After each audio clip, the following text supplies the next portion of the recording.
As an innocent lamb, he merited life for us.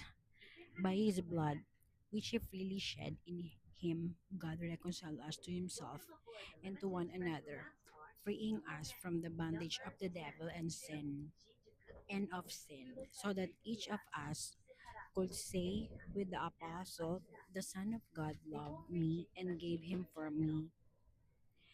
The Son of God loved me and gave himself for me in Galatians chapter 2 verse 20. By suffering for us, he not only gave us an example so that we might follow in his footsteps, but he also opened up a way. If we follow this path, life and death are made holy and acquire a new meaning.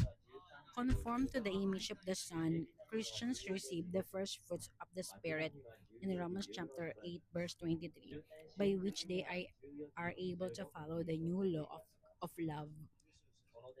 Two ways of summarizing Christ as Savior also help in relating to the wider perspectives of our faith. The first is focusing on the blood of Lord Jesus. Throughout Old Testament salvation history, blood was highly symbolic.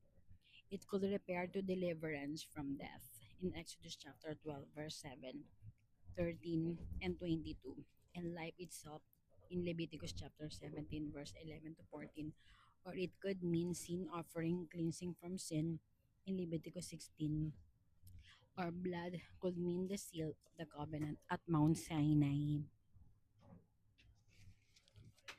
These three meanings were supremely realized in Christ, the Paschal Lamb, whose blood brings life in John chapter 6 verse 53 to 56, cleansing us from sin and creating a new covenant in Mark chapter 14 verse 24.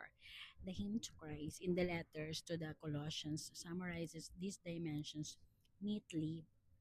It pleased God to make absolute fullness reside in him, and by means of him to reconcile everything in his person, both on earth and in the heavens, making peace through the blood of his cross.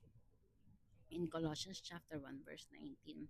A second way of summarizing Christ's redemptive work is to relate our basic human yearnings for life, for meaning, and for loving fellowship to the triune God. For our drive for life is fulfilled by God the Father, the living and true God. In First Thessalonians chapter 1 verse 9, by sending his own, the wisdom of God, he gives meaning and purpose to our lives in John chapter 14 verse 6, and this inspires fellowship by pouring out his love in our hearts through the Holy Spirit in Romans chapter 5 verse 5 and Second Corinthians chapter 13 verse 13.